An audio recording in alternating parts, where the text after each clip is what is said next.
बच्चों आज हम लोग केमिस्ट्री का 16वां क्लास करने जा रहे हैं। जैसा कि पहला प्रश्न आप देख रहे हैं, लिखा है मादक पेय पदार्थों में होता है।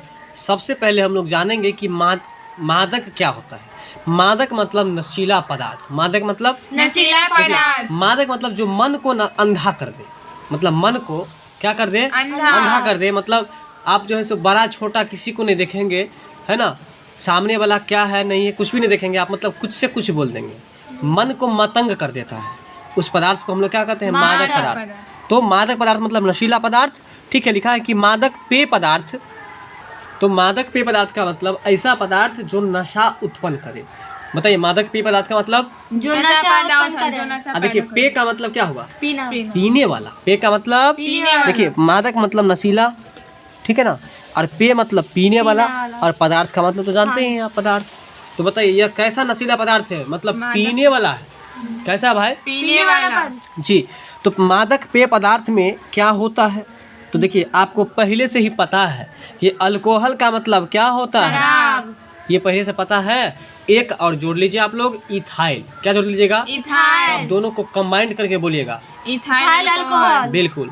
तो हमको लगता है कि ये प्रश्न आप नहीं भूलिएगा। मादक पेय पदार्थ है, पेय मतलब पीने वाला पदार्थ है, तो पीने वाला पदार्थ मतलब शराब तो पिया ही जाता है ना, इसलिए इथाइल अल्कोहल, इथाइल अल्कोहल। अब समझ में आ गया होगा। बताइए कि मादक पेय पदार्थ में क्या होता है, इथाइल अल्कोहल। इथाइल अल्कोहल होता है।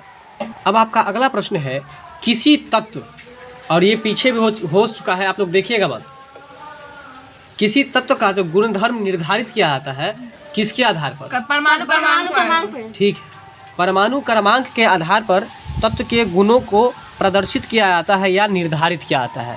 ठीक है, तो परमाणु क्रमांक के आधार पर, किसके आधार पर, परमाणु क्रमांक के आधार पर। बिल्कुल। अगला प्रश्न है, ऑक्सीजन जो आप लेते हैं और पौधा जो छोड़ता है उसकी खोज किसने किया, प्रिस्टले ने किया। याद रखिए कि ऑक्सीजन का खोज किसने किया है, प्रिस्टले ने। देखिए एक बात बताते हैं, प्रिस्टले को याद कर लीजिए आप। पिस्तौल, जब पिस्तौल से किसी को कोई मार देगा तो उसको तो ऑक्सीजन लगेगा ही लगेगा ना।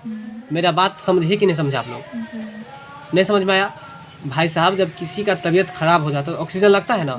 तो इस ट्रिक को याद रखने के लिए आप ये याद रखिए कि अगर हम आपको पिस्तौल लगा दिए, पिस्तौल मतलब बंदूक होता है, बंदूक मार दिए तो आपको तो ऑक्सीजन लगेगा, इसलिए याद कर लीजिए कि ऑक्सीजन का खोज किसने किया है, प्रिस्टले ने। अब समझ में आया, ऑक्सीजन का खोज किसने किया है, प्रिस्टले ने किया है। अगला प्रश्न है, पोर्टलैंड सीमेंट के प्रमुख संघटक में क्या क्या शामिल है। देखिए पोर्टलैंड सीमेंट रहे तो या सीधे सीमेंट रहे तो उसका आंसर सेम होगा। ठीक है, पोर्टलैंड सीमेंट क्या है, पोर्टलैंड सीमेंट में प्रमुख संघटक पूछ रहा है। संघटक का मतलब समझ लीजिए, आपको याद हो जाएगा। आप जो सब्जी बनाते हैं, चलिए सब्जी को छोड़िए, जल जो बनता है, जल किन किन पदार्थों से मिलकर बनता है, हाइड्रोजन और ऑक्सीजन से। जल का सूत्र क्या होता है भाई साहब, H2O होता है। तो उसमें थोड़ा दिमाग तो लगाइए कि H2O में क्या H2 और O होगा ना, हाइड्रोजन और ऑक्सीजन होगा। हीलियम कहाँ से आ जाएगा इसमें, तो हाइड्रोजन और ऑक्सीजन होगा।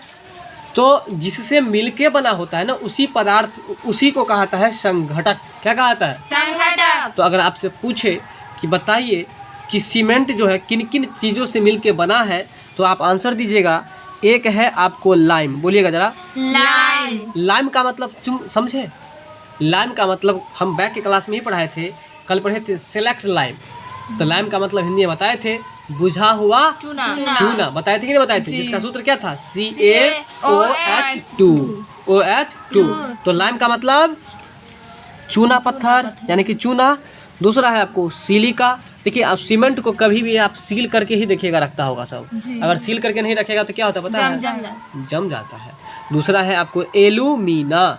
तीसरा क्या है, एलुमिना। यानी कि अगर आपको सीमेंट खरीदना होगा ना, तो आप किसके पास चले जाएगा, मीना चले जाए, मीना के पास। किसके पास, मीना के पास चले जाइएगा, या मीना बाजार चले जाइएगा। ठीक है, तो बताइए कि सीमेंट का संघटक कौन कौन है। लाइम का हिंदी क्या होता है, बुझा हुआ चूना या चूना पत्थर, याद रखिएगा। ठीक है, चलिए अब दूसरा बताइए, सिलिका, एलुमिना नहीं, केवल एलुमिना। बात समझ में आया। तो संघटक मतलब समझे। अगर आपसे पूछ दे कि कार्बन डाइऑक्साइड का संघटक क्या है, कार्बन और कार्बन डाइऑक्साइड का संघटक क्या है, मतलब वो किन किन पदार्थों से मिलकर बना है? तो C और O2 से मिलकर बना है, यानी कि कार्बन और ऑक्सीजन से मिलकर बना है। नहीं समझ में आया? चलिए अब है आपका अगला प्रश्न, अमोनियम नाइट्रेट क्या है? अमोनियम नाइट्रेट को गर्म करने से क्या प्राप्त होता है? N2O देखिए अमोनियम नाइट्रेट को यदि हम गर्म करेंगे तो क्या प्राप्त होगा? N2O यानी कि नाइट्रस ऑक्साइड। और इस प्रश्न को आपको याद रखना पड़ेगा। तो बताइए, पढ़ेंगे आप लोग भी कि अमोनियम नाइट्रेट को गर्म करने से क्या प्राप्त होता है? N2O। इस प्रश्न को आप लोग याद रखिएगा। ठीक है, अगला प्रश्न है, ये प्रश्न कल भी हम लोग पढ़े थे कि कच्चे फलों को, यानी कि कल पढ़े थे हरे फलों, अब बता दिए थे कि वहाँ हरा और कच्चा रहेगा तो बात बराबर ही है। कच्चे फलों को कृत्रिम रूप से पकाने के लिए किस गैस की प्रयोग की जाती है? कल एथिलीन पढ़े थे, और एक और नया आज पढ़ लीजिए, एसिटिलीन भी। क्या पढ़िएगा? एसिटिलीन। ये दो याद रखिएगा, एथिलीन और एसिटिलीन। एसिटिलीन। देखिए जब कच्चा वाला फल होगा तो कच्चा फल को आप कहाँ पे रखिएगा? एसी में रखिएगा। अगर एसी में नहीं रखिएगा तो कच्चा फल बर्बाद हो जाएगा, सूख जाएगा। इसलिए याद कर लीजिए कि कच्चा फल को पकाने के लिए किन किन गैस का यूज करते हैं हम लोग?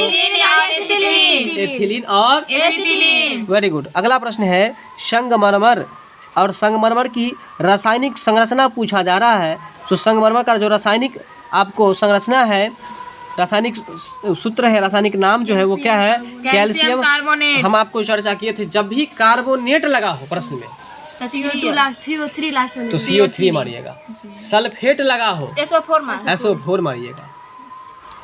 बताए थे कि नहीं बताए थे? तो देखिए यहाँ संगमरमर का जो रासायनिक सूत्र है, रासायनिक नाम है, वो है आपको कैल्शियम कार्बोनेट। क्या नाम है? Calcium carbonate. कैल्शियम कार्बोनेट नाम है। और किसका नाम है कैल्शियम कार्बोनेट, जरा बताइएगा। तो बताइए, संगमरमर का बना हुआ एक महल का नाम बताइए आप लोग। ताजमहल। बिल्कुल सही बात है। ताजमहल जो आगरा में है वो किस चीज का बना हुआ है? संगमरमर का। संगमरमर का बना हुआ है। तो बताइए संगमरमर का रासायनिक सूत्र क्या होगा? CaCO3। तो क्या होता है? CO3। अच्छा, अगर आपसे पूछ दे कि CaCO3 का मतलब रासायनिक नाम क्या होगा? Calcium carbonate. ठीक है ना।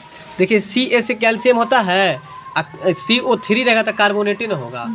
ठीक है, तो कैल्शियम कार्बोनेट। तो कैल्शियम कार्बोनेट किसका नाम है? संगमरमर का है। संगमरमर से बना हुआ एक महल का नाम ताजमहल। ताजमहल किस नदी के किनारे है? यमुना नदी किनारे। ताजमहल कहाँ अवस्थित है? आगरा में। किसने बनवाया था? शाहजहां ने। किसके याद में? ताजमहल की याद में। बहुत अच्छा। आइए बात करते हैं अगले प्रश्न पर। कैल्शियम कार्बोनेट है, देखिए इसी को उल्टा कर दिया है। यहाँ था ना कि संगमरमर का रासायनिक संरचना क्या है, तो भाई कैल्शियम कार्बोनेट है। उसी को उल्टा कर दिया कि कैल्शियम कार्बोनेट है क्या है भाई? संगमरमर। संगमरमर है। तो बताइए कि संगमरमर का सूत्र क्या होगा? CaCO3। अब है कार्बोनिक एसिड है, क्या है? कार्बोनिक एसिड को हिंदी में क्या कहेंगे? कार्बनिक अम्ल कहेंगे, क्योंकि एसिड का हिंदी अम्ल होता है ना। कार्बनिक अम्ल कहेंगे। तो कार्बनिक एसिड है क्या है भाई? तो सोडा वाटर है। और सोडा वाटर किसे कहते हैं आप लोग को पता ही है, ये भी तो है सोडा वाटर। तो बताएंगे आप लोग कैल्शियम कार्बोनेट जो है वो क्या है? संगमरमर। उसका सूत्र क्या होता है? CaCO3। बहुत अच्छा, अब याद हो गया आप लोगों को। और अगला प्रश्न जो है कार्बोनिक एसिड है। कार्बोनिक एसिड का हिंदी क्या होगा? कार्बोनिक अम्ल जो है वो आपको क्या है भाई? तो सोडा वाटर है। क्या है? Soda water. तो बताएंगे आप लोग कि कार्बोनिक एसिड का जो ये मतलब है वो क्या होता है? तो सोडा वाटर होता है। क्या होता है? Soda water. अब आपका अगला प्रश्न है कि परमाणु क्रमांक बराबर होता है। परमाणु क्रमांक जो है वह किसी तत्व के परमाणु में उपस्थित प्रोटॉनों की संख्या के बराबर होता है। यानी कि परमाणु क्रमांक किसके बराबर होता है? तो आप लोग बोलेंगे तत्व के परमाणु में उपस्थित प्रोटॉनों की संख्या के बराबर होता है। परमाणु क्रमांक बराबर होता है तो तत्व के परमाणु में उपस्थित प्रोटॉनों की संख्या के बराबर होता है। किसके बराबर होता है? प्रोटॉनों की संख्या बराबर होता है। परमाणु क्रमांक किसके बराबर होता है? प्रोटॉनों की संख्या बराबर होती है ना। परमाणु क्रमांक बराबर होता है प्रोटॉनों की संख्या के, यानी कि परमाणु संख्या जो है, परमाणु क्रमांक जो है वह आपको प्रोटॉन की संख्या के बराबर होता है। प्रश्न समझ में आया कि नहीं आया? तो बताइए कि परमाणु क्रमांक जो किसी भी धातु का जो आपको गुण जो निर्धारित किया जाता है किसके द्वारा? परमाणु क्रमांक।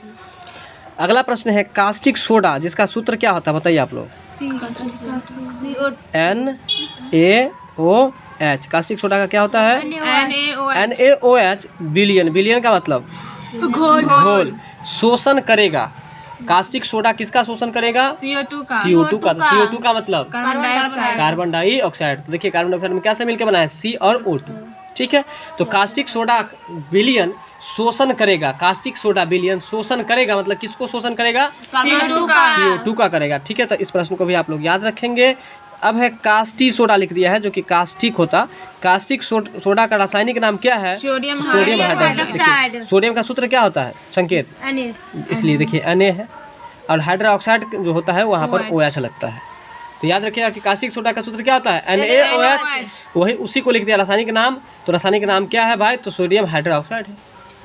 नहीं समझ में आया मेरा बात? तो बताइए कि कास्टिक सोडा का रासायनिक नाम क्या है? रासायनिक नाम सोडियम हाइड्रोक्साइड। Sodium hydroxide. और इसका संकेत क्या है? NaOH। NaOH है। अगला प्रश्न है कि वह रासायनिक तत्व जो किसी प्रोटीन की पहचान करता है, कहता है वह रासायनिक तत्व जो किसी प्रोटीन की पहचान करता है, तो वो आपको नाइट्रोजन है। देखिए सबसे पहले याद रखिए कि किसकी पहचान करता है? प्रोटीन की। और प्रोटीन कहाँ पर मिलता है? सोयाबीन में। और दाल में। दाल में। तो दाल के पौधा में कौन सा पौधा गैस का? Nitrogen gas. इसलिए देखिए यहाँ पर याद उसी से कर लीजिए कि वह रासायनिक तत्व जो किसी प्रोटीन की पहचान करता है। तो ऐसा कौन सा रासायनिक तत्व है जो प्रोटीन की पहचान करता है? तो नाइट्रोजन। उसी रिलेटेड है कि नहीं है? उसी को आप लोग जोड़ लीजिए। चलिए वॉशिंग सोडा। वॉशिंग सोडा मतलब धोने वाला सोडा। या धोबिया सोडा भी उसको कहते हैं या धोने वाला सोडा भी कहते हैं। तो वॉशिंग सोडा, तो वॉशिंग सोडा का सूत्र क्या होगा? कार्बोनेट की bicarbonate? Sodium carbonate. Sodium carbonate खाए तब खाने वाला सोडा था तभी तो सोडियम कार्बोनेट होता है। यहाँ धोने वाला सोडा है इसलिए सोडियम कार्बोनेट। सोडियम कार्बोनेट हो जाएगा। क्या हो जाएगा? Sodium carbonate. कार्बोनेट हो जाएगा। ठीक है, वॉशिंग सोडा का रासायनिक नाम क्या होगा? सोडियम कार्बोनेट होगा। और धोने वाला सोडा का रासायनिक नाम क्या होगा? धोने वाला का सोडियम सोडियम कार्बोनेट। बाइकार्बोनेट। क्या होगा? धोने वाला का सोडियम कार्बोनेट, खाने वाला का सोडियम बाइकार्बोनेट। खाने वाला का सोडियम वही तो हम भी बता रहे भाई।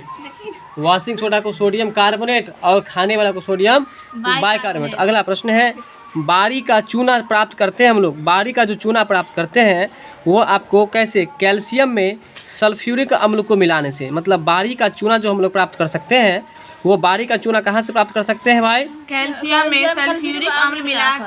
कैल्शियम में सल्फ्यूरिक अम्ल को मिलाने से। कैल्शियम में सल्फ्यूरिक अम्ल को मिलाने से। बिल्कुल, कैल्शियम में सल्फ्यूरिक अम्ल को मिलाने से आप बारी का चूना प्राप्त कर सकते हैं। किसका चूना है बताइए आप लोग? बारी का चूना। तो बताइए बारी का चूना कैसे प्राप्त किया जाता है? कैल्शियम में सल्फ्यूरिक अम्ल मिला। बिल्कुल, तो सल्फ्यूरिक अम्ल का संकेत क्या होगा बताइए?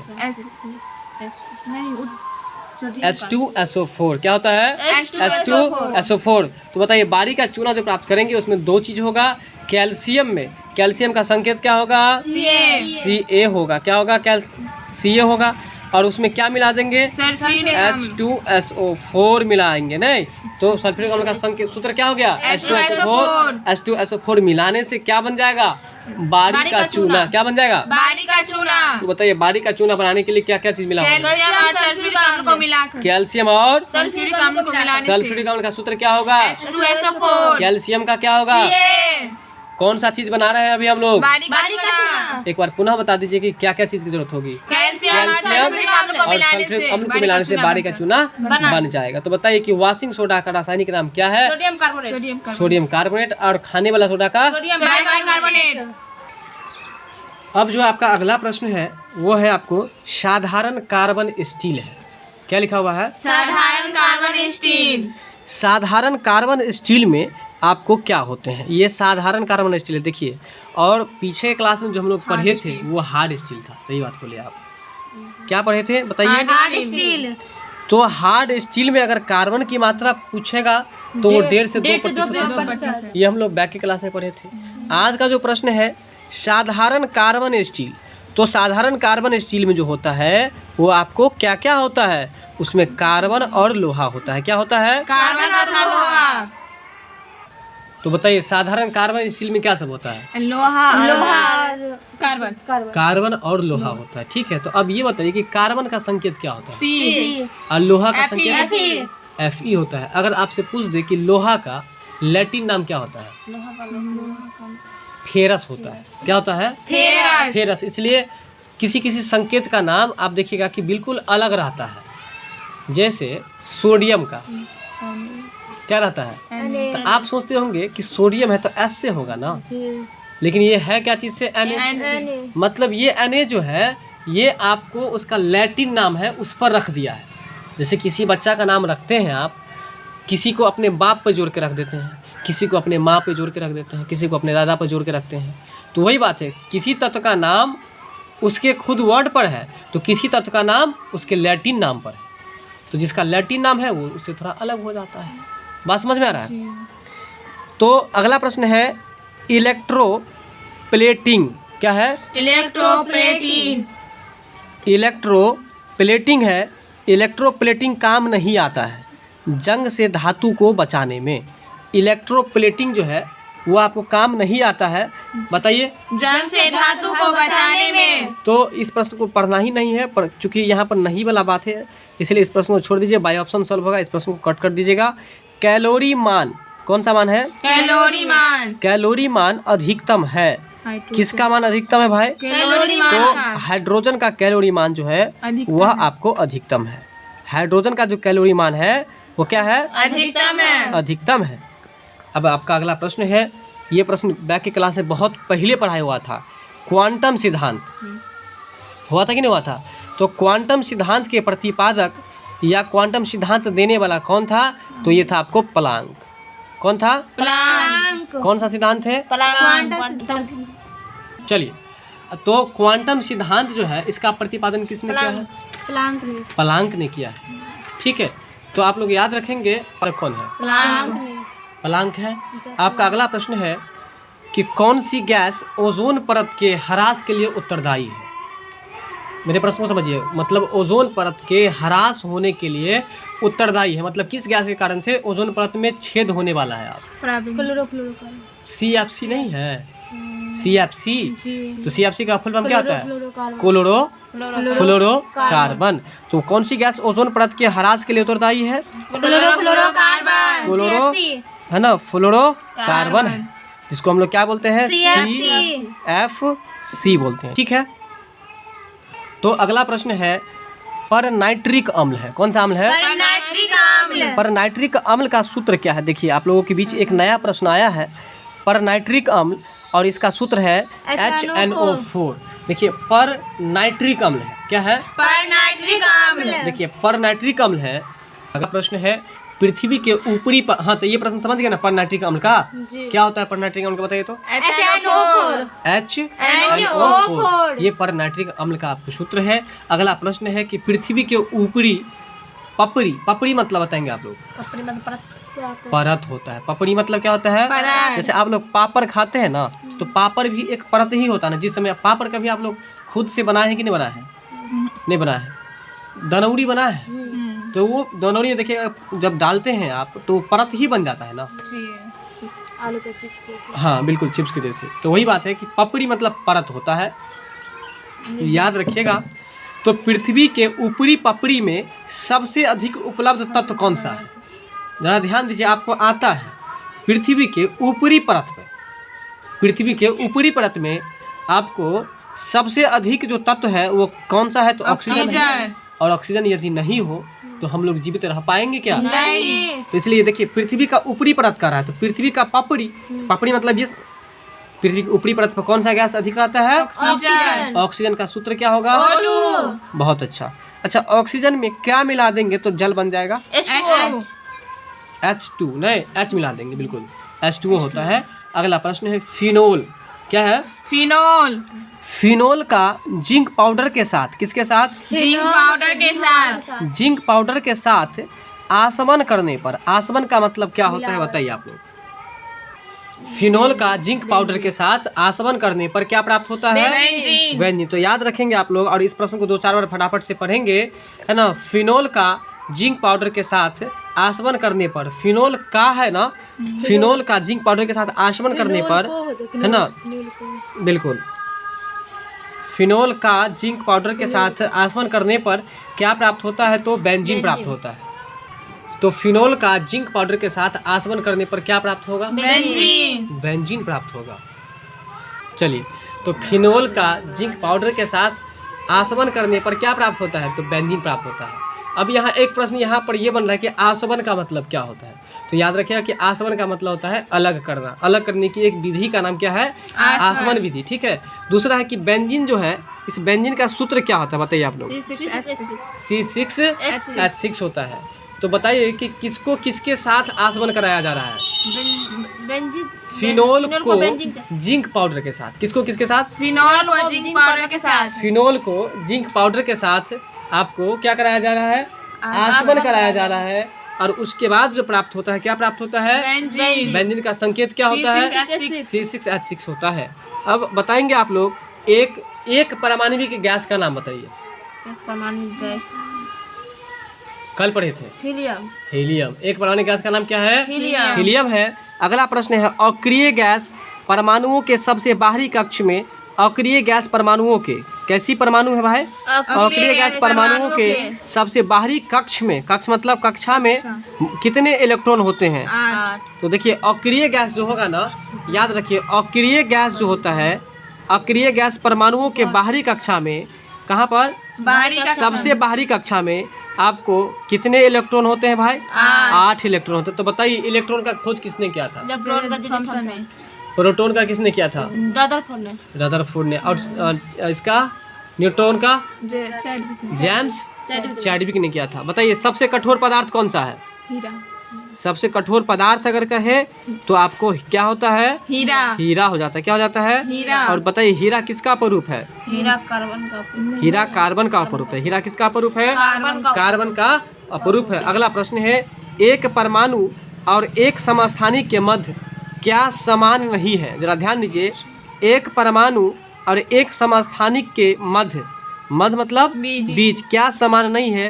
तो द्रव्यमान संख्या, है ना। एक परमाणु और एक समस्थानिक के मध्य क्या समान नहीं है? द्रव्यमान तो संख्या। द्रव्यमान संख्या जो है वो समान नहीं है। द्रव्यमान संख्या जो है वो समान नहीं है। ठीक है। तो बताएंगे, एक प्रश्न पीछे से जरा पूछते हैं, बताएंगे आप लोग कि क्वांटम का सिद्धांत किसने दिया था? प्लांट।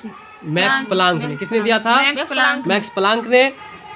अगला प्रश्न है, कैल्शियम बाइकार्बोनेट, क्या लिखा हुआ है? Calcium bicarbonate. कैल्शियम बाइकार्बोनेट बोलने से एक चीज याद आ गया मुझे। अब बताइए कि जल की अस्थायी कठोरता कैल्शियम किसके कारण होती है? Calcium bicarbonate. Calcium bicarbonate. और जल की अस्थायी कठोरता? Magnesium bicarbonate. सही बात है। तो कैल्शियम बाइकार्बोनेट कठोर जल का एक नमक है। कठोर जल का एक नमक है और उसका रासायनिक नाम क्या है? तो CaHCO3/2। बोलिएगा। CaHCO3/2। CaHCO3/2 है। कैल्शियम बाइकार्बोनेट कठोर जल का एक नमक है और उसका रासायनिक नाम क्या है? CaHCO3। CaHCO3/2। ठीक है। CaHCO3/2 ये आपको एक नमक का नाम है। और किसके नमक का नाम है? तो कैल्शियम बाइकार्बोनेट जो कठोर जल बना देते हैं उसके एक नमक का नाम है। ठीक है। अगर ये प्रश्न ज़्यादा समझ में नहीं आए तो बस इतना याद रखिएगा कि जल को कठोर जो करता है, अस्थायी कठोर जो करता है, वो क्या करता है? तो कैल्शियम बाइकार्बोनेट। अगला प्रश्न है, 122.5 ग्राम KClO3 को गर्म करने पर क्या बनता है? ठीक है। तो ये आपको छोड़ दीजिए, ये नॉमेरिकल प्रश्न है, ये एग्जाम में सेम टू सेम नहीं मिलेगा। अगला है कि जेट विमान हेतु विमान चालक ईंधन किससे अंतर्विष्ट रहता है? संशोधित पेट्रोल से। जेट विमान हेतु विमान चालन ईंधन किससे अंतर्विष्ट रहता है? तो संशोधित पेट्रोल से। इस प्रश्न को भी छोड़ दीजिए, कुछ अधूरा है।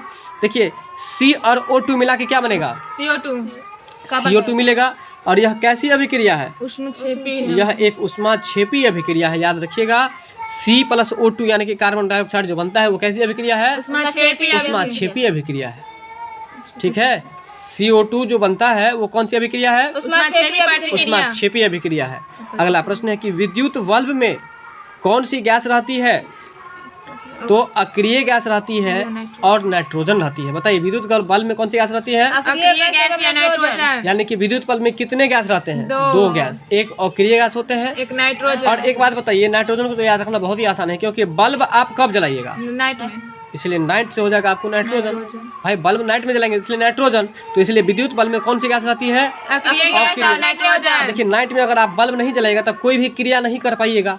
तो अक्रिया मतलब कोई भी क्रिया नहीं कर पाएगा, मतलब नहीं, अक्रिया मतलब क्रिया यानी कि काम, यानी कि काम नहीं कर पाइएगा कब? नाइट में। और जब नहीं कर पाइएगा तो क्या जलाएगा? बल्ब। इसलिए विद्युत बल्ब में कौन सा गैस रहता है? अक्रिय गैस और नाइट्रोजन। एक अक्रिय गैस और दूसरा नाइट्रोजन रहता है। चलिए निष्क्रिय गैस जो है उसका एक उदाहरण बताना है आपको। बताइए निष्क्रिय गैस का एक उदाहरण बताइए आप लोग। निष्क्रिय गैस जो है वह है आपको आर्गन है। क्या है? आर्गन है AR, जिसका संकेत क्या होता है? AR। आर्गन होता है, याद रखिएगा AR होता है। ठीक है, क्या होता है? AR होता है। तो बताएंगे निष्क्रिय गैस का उदाहरण बताइए एगो। आर्गन। निष्क्रिय मतलब क्या हुआ ये बताइए? जो क्रिया नहीं कर पाता है, जो किसी अभिक्रिया में भाग लेकर के कोई भी प्रतिक्रिया नहीं देता है, उसे हम लोग निष्क्रिय कहते हैं। ठीक है, अगला है सोल्डर मिश्र धातु। सोल्डर मतलब बताए थे टाका। तो टाका में किसका मिश्रण होता है? सीट ना, तो शीशा और टीन का। ठीक है, कैमरा में प्रयुक्त फिल्म के ऊपर परत जो होता है वो किसका परत होता है? बताइए। AGBR और AGL का। किसका परत होता है? AGBR एवं AGL। कैमरा में प्रयुक्त मतलब प्रयोग किया हुआ। कैमरा में जो प्रयोग किया हुआ आता है फिल्म के ऊपरी परत, फिल्म का जो ऊपरी परत आता है वो आपको क्या चीज का बना होता है? AGBR।